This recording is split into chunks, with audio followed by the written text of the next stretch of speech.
¿Seguimos en el mismo rumbo para pasar de número 1 a 70 y a 120? O sea, ¿estamos conduciéndonos en el mismo rumbo? Sí, yo creo que estamos cada vez peor.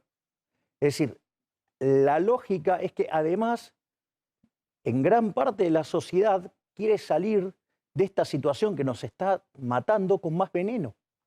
Entonces, o sea, bueno, si vas a ingerir dosis crecientes de veneno, digo, vamos a terminar peor. Digamos, ¿qué significa?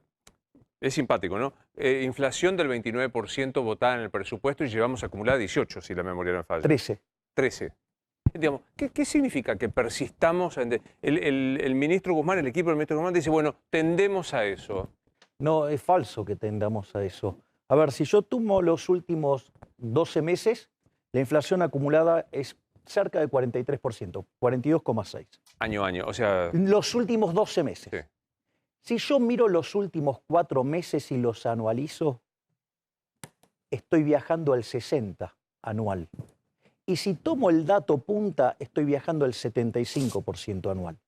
Y eso está ocurriendo con controles de precios, con tarifas pisadas y brecha cambiaria. Si vos solamente corrigieras la brecha cambiaria por el impacto que tiene en el precio de alimentos y cómo los alimentos impactan sobre el índice, que es prácticamente un tercio, te vas a niveles de arriba del 100% de inflación. Cuando vos mirás la inflación mayorista, hace meses que viene viajando a niveles del 100%.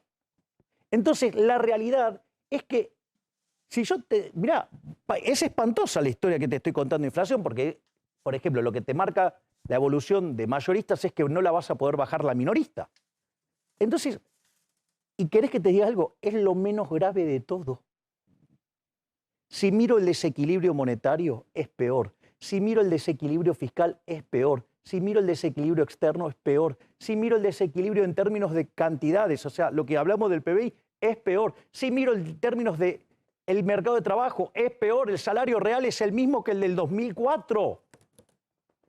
Si miro la cantidad de pobres, es peor, y además con los niveles de tensión social que tengo. En el país de los alimentos tengo 5 millones de argentinos que se cagan de hambre.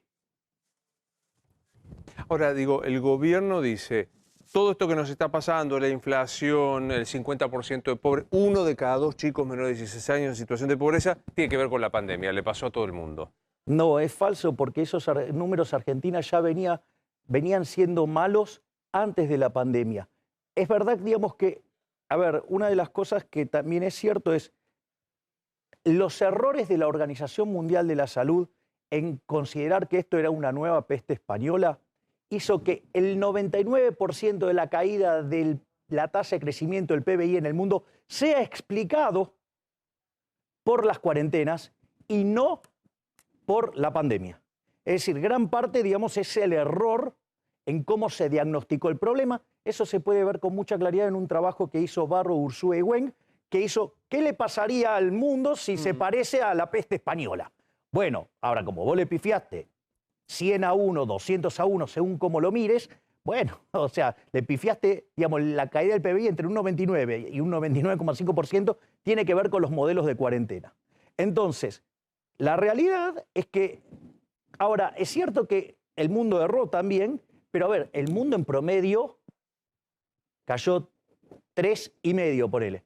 Argentina 10, o sea, el triple. Ahora, hablemos de valores que son de todos los días de la economía de quien nos está viendo y nuestra mismo, que siempre sorprenden. ¿Por qué el dólar está planchado? Me da risa, ¿no? Porque si uno hace comparaciones con la devaluación, digo, ¿por qué está quieto desde hace unos meses? Bueno, hay un par de cuestiones muy interesantes por qué el dólar está planchado. Una es, voy a explicar una cosa que es un poquito técnica, pero que vale la pena. A ver. ¿Cómo se determina el precio del paralelo? El precio del paralelo es el contado con liqui. ¿Vos qué es el contado con liqui? Comparas bonos acá en pesos y los vendés en Nueva York en dólares. Y te quedan los dólares en Nueva York. Es la forma que vos tenés para llevarte dólares, o sea, para salir de los pesos. Entonces, ¿qué es lo que pasa? Cuando vos comprás esos títulos acá, el precio de ese bono en pesos sube. Y cuando vos lo estás vendiendo en Estados Unidos, el precio de ese bono cae.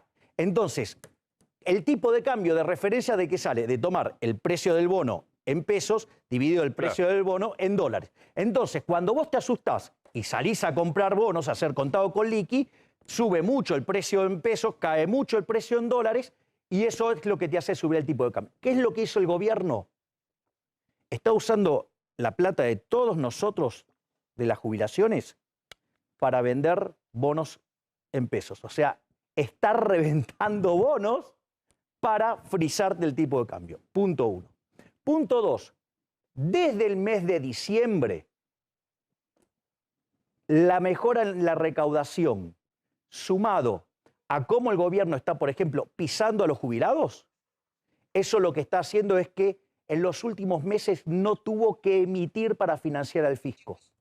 Consecuentemente, también le quitó presión al dólar. Ahora, entonces, ¿qué está arreglado los problemas de Argentina? No, Luis, no. A ver, para que te des una idea, las grandes crisis de Argentina, Rodrigazo en 1975 volamos por los aires con un déficit fiscal de 14 puntos del PBI. La tablita cambiaria del 82... Machinea. No, el 82 es... no, 82 coso. Martínez Dios y después, no, ¿cómo era que se llama? Lorenzo Sigo cuando dijo, el que apuesta al dólar pierde. ¿Cómo? Claro. 11% de déficit en términos del PBI. Alfonsín, el hiper del 89, 9%. El final de la convertibilidad, 7%. El año pasado terminamos con 8,8% de déficit. De déficit. Es decir, y desde el Instituto Patria quieren hacer 2 puntos más de déficit. O sea, no aguanta. O sea, en la cuestión fiscal no te aguanta. No te aguanta la cuestión monetaria. Yo tengo una base monetaria, ¿sí? Y tengo escondida dentro del Banco Central, entre LELIQs y PASES, una base monetaria y media. Es decir, que en un lapso de 7 a 28 días vos podrías multiplicar por 2,5 veces la base monetaria. Es más, si vos llegás a tener un déficit como el del año pasado y lo volvés a financiar con emisión monetaria, podés multiplicar la base monetaria por 3,5 veces. Y no solo eso, si a eso le sumás que el año pasado vos, por ejemplo, recibías dinero, pero ¿en qué podías gastar? En alimentos. Sí, lo podías estaba abierto, claro. Claro, podías gastar. Alguna cosa de e-commerce, Claro, pero las cosas de limpieza de la casa, ¿sí? Y podías gastar, digamos, los servicios que estaban pisados y los alimentos, o sea, con retenciones y brecha. Entonces, ¿qué era lo que pasaba? Vos te sobraba plata. Ahora, esa plata, querías comprar dólares y no podías porque tenés los controles. Entonces, eso genera un problema que en la economía se llama sobrante monetario. Esa relación de M1 en términos del PBI, que en términos nocionales, o sea, el número normal debería ser 4% del PBI, es 12%. Es decir, que ahí tenés escondido también una triplicación de precio. Entonces, si yo tengo 3,5 de potencial de emisión de dinero y tengo 3 de inflación reprimida por ese sobrante monetario, o sea, si yo multiplico 3 por 3,5 me da 10,5. O sea, hay una inflación potencial de que si la gente se pone de traste, salta al 950%.